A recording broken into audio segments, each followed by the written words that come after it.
और उत्तर प्रदेश के विधानसभा चुनाव पर देश भर की नजर रहती है। सभी पार्टियां, सभी दल दमखम के साथ मैदान में उतरे हैं। चुनावी रण में सभी लोग जोर आजमाइश कर रहे हैं। वहीं एक दल ऐसा भी है जो एक अपने विजन, एक अपने एजेंडे के साथ इस रण में उतरा है। एक अपना अलग विजन है, जनता से उसे जुड़ना है। और मैं बात कर रही हूँ लोकतांत्रिक युवा शक्ति पार्टी की, जिसके राष्ट्रीय अध्यक्ष पंडित राजकुमार वाजपेयी जी हमारे साथ मौजूद हैं। सर, सबसे पहले बहुत स्वागत है आपका सामने। नमस्ते मैडम, धन्यवाद। एक नए विजन के साथ, एक नए एजेंडे के साथ आप इस रण में उतरे हैं, वही हमारे दर्शकों को आप बताएं। सबसे पहले मैं साधना न्यूज चैनल का धन्यवाद देना चाहता हूं कि आपने हमें इतना महत्व दिया और हमारी बातों को जनता तक पहुंचाने के लिए आप हमारे पास आए। धन्यवाद। हम लोग अपने एक बहुत ही नए विजन के साथ अपनी पार्टी को लेकर के आए हैं जनता के बीच में। हमारी पार्टी लोकतांत्रिक युवा शक्ति पार्टी, जो कि 27 सितंबर 2016 को रजिस्टर्ड हुई थी। इसके बाद हम लोग संगठन के स्तर पे कार्य कर रहे थे। फिर 17 का चुनाव हम लोगों ने पार्टिसिपेट नहीं किया। इस बार के चुनाव में हम लोग अभी अपनी सभी 403 सीटों पे चुनाव लड़ रहे हैं और लगभग हमारे पास 50% सीटों के आवेदन भी आ चुके हैं। बाकी हमारी स्क्रीनिंग कमेटी है, टीम है जो पूरा काम कर रही है। हमारे प्रदेश अध्यक्ष जी लगातार कार्यक्रम कर रहे हैं। अभी आज आगरा में भी हम लोगों ने एक प्रदर्शन किया, इसमें बहुत अच्छी संख्या में जन सहयोग मिला। हमारी पार्टी का विजन, या यूं कहिए कि हमारी पार्टी का उद्देश्य, बिल्कुल सही सवाल आपने किया कि जब इतने राजनीतिक दल थे तो एक नई पार्टी की आवश्यकता क्यों पड़ी। तो हम लोगों ने बहुत ही गहन चिंतन और मंथन के बाद में आपस में फैसला किया गया, या तय किया गया कि वर्तमान सामाजिक परिदृश्य में जातिवाद, तुष्टीकरण, आरक्षण, स्वास्थ्य सेवाएं, शिक्षा की व्यवस्था, लगभग सभी प्रणाली ध्वस्त प्राय हो चुकी है।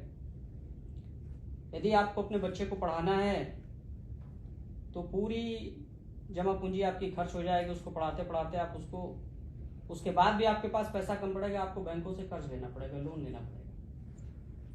सरकार ने इस विषय में अभी तक कुछ ऐसा नहीं किया जिससे हम एक गरीब और एक अमीर के बच्चों का जो भेद है उसको समाप्त कर सकें। आज के समय में भी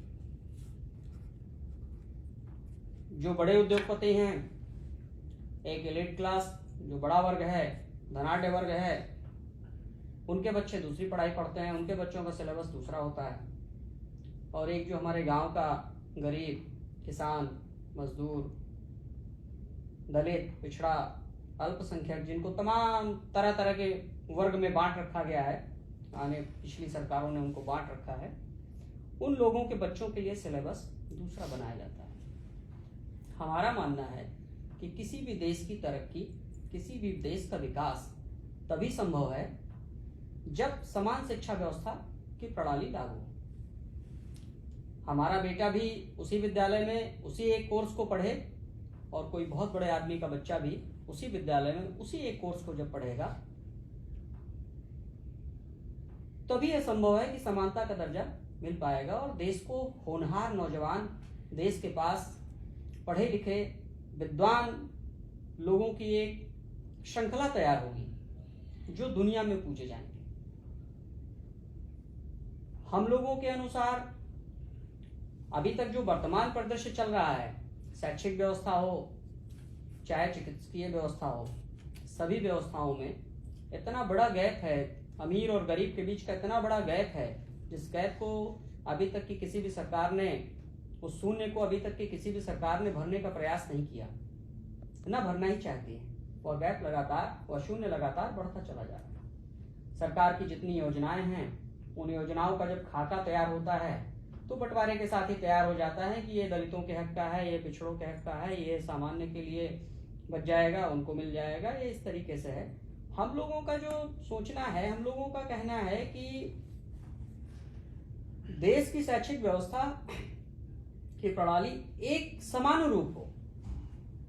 हमें हमारे बच्चे एक संस्थान में पढ़ के एक तरह की शिक्षा पा करके पूरी दुनिया में जा करके अपना डंका बजाएं, अपने देश का डंका बजाएं, भारत को समृद्ध करें। हम लोगों की ऐसी सोच है। अभी तक की जितनी भी व्यवस्थाएं आई हैं वो आरक्षण के पक्ष में आई हैं। देश के आजाद होने से पहले से ही यह जातिवाद का जहर बोया जाना शुरू हो गया था और देश के बंटवारे का आधार ही सांप्रदायिकता और जातिवाद था। उसी के आधार पे भारत का बंटवारा किया गया। उस कड़ी को पिछली सरकारें थी वो लगातार उनका अनुसरण करती रहीं।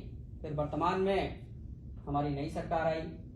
लोगों के अंदर 2014 के बाद यह लगा कि एक परिवर्तन आ जाएगा। एक बहुत बड़ा नेता जो मंच से इतनी बड़ी बड़ी बातें कर रहा है तो एक परिवर्तन भी आएगा और हमारा देश खुशहाल हो जाएगा, समृद्ध हो जाएगा और देश से जातिवाद खत्म हो जाएगा। लेकिन फिर वही ढाक के तीन पात, जब सरकार बनी, प्रधानमंत्री जी के संबोधन शुरू हुए लाल किले से, तो पहले संबोधन में ही उन्होंने बता दिया कि आज यहां तक मैं पहुंचा हूं तो बाबा साहब भीमराव अंबेडकर जी की वजह से पहुंचा।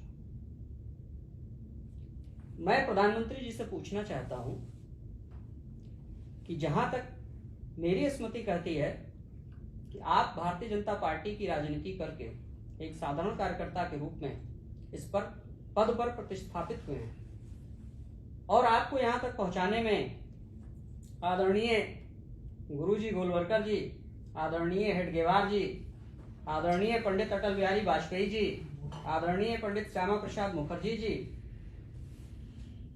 आदरणीय मुरली मनोहर जोशी जी, आदरणीय लालकृष्ण आडवाणी जी, इस तरह के तमाम महान विभूतियां जिन्होंने अपने रक्त से जनसंघ को, राष्ट्रीय स्वयंसेवक संघ को और भाजपा को सींचा, तब आप यहां तक पहुंच पाए। तो यह बात भी किसी दिन आपको लाल किले की प्राचीर से स्वीकार कर लेनी चाहिए थी। उसके बाद जब जब उनके संबोधन होते रहे तो उन्होंने कभी कहा कि मैंने दलित राष्ट्रपति बनाया है, उन्होंने कभी कहा कि मैंने पिछड़े कैबिनेट में इतने पिछड़े मंत्री बनाए हैं, कभी कहा कि इतने अनुसूचित मंत्री बनाए हैं। तो लगातार जातिवाद की बात करके जातियों को, समूह को इकट्ठा करने की बात लगातार वो करते रहे, जिससे जनता के अंदर एक इस प्रकार का संदेश जाने लगा कि हम दलित, पिछड़े, अल्पसंख्यक, अनुसूचित, सामान्य, तमाम तरह तरह के वर्गों में विभाजित हैं। उन्होंने कभी भी सनातन हिंदू संस्कृति के अनुसार कभी भी ये नहीं कहा कि हम भारतवासी सनातन हिंदू संस्कृति के वाहक हैं और हम जातियों में नहीं बटे हैं, हम धार्मिक आधार पर कोई भेद नहीं रखते हैं, हम देश की एकता और अखंडता में विश्वास रखते हैं। देश का हर नागरिक भारत का नागरिक है और भारत की भलाई के लिए वो सोचता है। उत्तर प्रदेश की राजनीति देखें तो उत्तर प्रदेश की राजनीति में जातिवाद, धर्मवाद, समाजवाद हमेशा से हावी रहा है और जब चुनावी मौसम आता है तो जुन्ना का जिन बाहर आ जाता है तो राम बिन होए न राजनीति की स्थिति हो जाती है। बिल्कुल ठीक कहा आपने। लगभग 80 के दशक से ही जब यहाँ पे जातिवाद का जहर बोया जाना शुरू हो गया था, उसके बाद में 90 के दशक में राम मंदिर आंदोलन आया और ये नारे लगने लगे कि रामलला हम आएंगे, मंदिर वहीं बनाएंगे। इस पर कार्य करना लोगों ने शुरू कर दिया, देश को धार्मिक आधार पर बांटना शुरू कर दिया। राम हमारी आस्था रग रग में व्याप्त हैं। राम के लिए हमें किसी सबूत की, किसी चीज की आवश्यकता नहीं है। वो हमारे आदर्श हैं, हमारे भगवान हैं और हमारा पूरा देश उनको अपना भगवान मानता है। राम जन्मभूमि आंदोलन की ही उपज समाजवादी पार्टी है। धार्मिक आधार पर बंटवारे को लेकर के ही समाजवादी पार्टी बन पाई। जातिगत आंदोलन की ही उपज बहुजन समाज पार्टी है। एक जातिगत आंदोलन के आधार पर ही बहुजन समाज पार्टी बनाई गई, जो सिर्फ और सिर्फ देश के बंटवारे की बात करती है, जातिवाद की बात करती है। जब भी समाजवाद आता है तो समाजवाद, अल्पसंख्यक तुष्टीकरण, जाति विशेष तुष्टीकरण, इन सब चीजों में लग जाता है। भारतीय जनता पार्टी आती है तो उसके नारे होते हैं कि लव जिहाद, आप ऐसा करोगे तो आतंकवाद आ जाएगा, आप ऐसा करोगे तो अफगानिस्तान आ जाएगा, आप ऐसा करेंगे तो पाकिस्तान आ जाएगा। इसलिए आप हमें सदैव वोट देते रहें अगर इन चीजों से बचना है। किसी ने कभी उत्तर प्रदेश की बिगड़ी हुई अर्थव्यवस्था, सामाजिक व्यवस्था, सामाजिक चिंतन, आर्थिक चिंतन पे कभी कोई चर्चा नहीं की। आप लगातार चुनावी क्षेत्र में आप जा रहे हैं, देख रहे हैं, आप जा करके देखें, आप इन लोगों के भाषण सुने, जो भी बड़े नेता हैं। कोई लफ्ज़-ए-हाथ पे बात करेगा, कोई तुष्टीकरण पे करेगा, कोई हिंदुत्व पे करेगा, कोई जातिगत करेगा, कोई कहेगा कि बुलडोजर चलवा देंगे, कोई कहेगा हम वापस आएंगे तो हम भी बुलडोजर चलवा देंगे, हमने भी सीख रखा है। कोई कहेगा कि ये तो बहुत गलत हो रहा है फला के साथ। लेकिन कोई समाज के हर वर्ग को, समाज के गरीबों के लिए, पिछड़ों के लिए, समाज के जो निचले पायदान पे बैठे हुए लोग हैं उनके लिए कोई बात करता हुआ आपको नहीं मिलेगा। उसका कोई विजन नहीं है। कोई कहेगा मेरी योजना थी, इन्होंने चुरा ली। कोई कहेगा मेरी योजना थी, इन्होंने चुरा ली। अरे भाई, सब जनता का ही तो पैसा है, जनता के पैसे से बना रहे हो। ना आपकी योजना है, ना किसी की योजना, उत्तर प्रदेश सरकार की योजना है, उत्तर प्रदेश के जनता की योजना है। कोई भी एक्सप्रेसवे हो, चाहे कोई भी निर्माण कार्य हो, चाहे कोई भी विकास का कार्य हो, उत्तर प्रदेश की जनता की गाड़ी कमाई का पैसा है। उस पर ना आपका अधिकार है, ना आपका अधिकार है। इन्हीं सब स्थितियों परिस्थितियों के बीच आपको नहीं लगता आपका विजन, आपका एजेंडा जनता तक कैसे पहुंचाया जाए? एक चुनौती नहीं लगता आपको कि सामने बड़ा भारतीय जनता पार्टी है, समाजवादी पार्टी है, अगर उत्तर प्रदेश की हम राजनीति की बात करें? देखिए, आपने बिल्कुल सही कहा कि एक बहुत बड़ी चुनौती है। बहुत कम समय में हमको इतना कुछ करना है, बहुत कम समय में हमें जन जन तक अपनी बात पहुंचानी है।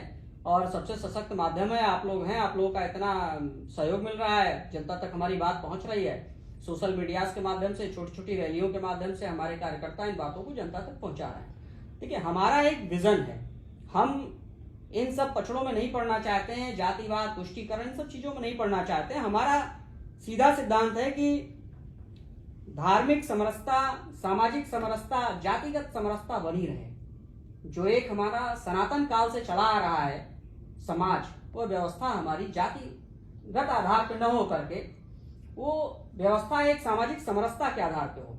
हम सब एक दूसरे के काम आते थे, आज भी आते हैं, सब एक दूसरे का सहयोग करते हैं। चुनाव के समय में ये नेता लोग आकर के हमको बांटने लगते हैं, जिसका सबसे बड़ा कारण आरक्षण है। यदि आरक्षण की व्यवस्था जातीय से हटा करके आर्थिक आधार पर कर दी जाए तो इस तरह का सामाजिक बंटवारा हो ही नहीं पाएगा, जातिगत बंटवारा हो ही नहीं पाएगा। तो सबसे बड़ी हमारी समस्या है कि हमें आरक्षण की व्यवस्था को जातिगत से हटा करके आर्थिक आधार पर करना है, ताकि इसका जो मूल उद्देश्य, मूल सिद्धांत था, उसकी पूर्ति हो सके और वो उन गरीब बच्चों तक पहुंच सके जिनको उसकी मूल आवश्यकता है। दूसरी बात है कि शिक्षा और स्वास्थ्य, हमारे मुद्दे बिल्कुल स्पष्ट हैं। हम सरकार में आएंगे तो हम शिक्षा की व्यवस्था को पूर्णतया मुफ्त रखेंगे, चाहे वो निजी संस्थान हो और चाहे सरकारी संस्थान हो। हमारे सरकार में आने के बाद सभी निजी संस्थानों को सरकार अपने नियंत्रण में लेगी और स्वयं संचालित कराएगी, और एक भी पैसे की फीस किसी की भी जमा नहीं होगी।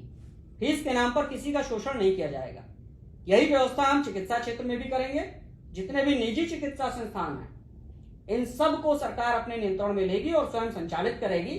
और एक भी रुपए इलाज के नाम पे किसी का, चाहे वो गरीब हो चाहे अमीर हो, देश का नागरिक है, तो उसके इलाज की जिम्मेदारी सरकार की होनी चाहिए। उसका इलाज सरकार करेगी अपने पैसे से। लेकिन भारतीय जनता पार्टी तो प्राइवेटाइजेशन पे ज्यादा फोकस करती नजर आ रही है। भाई, प्रधानमंत्री जी को ये लग रहा है कि प्राइवेटाइजेशन से, निजीकरण से ही देश का भला हो सकता है, इसलिए वैसा कर रहे हैं।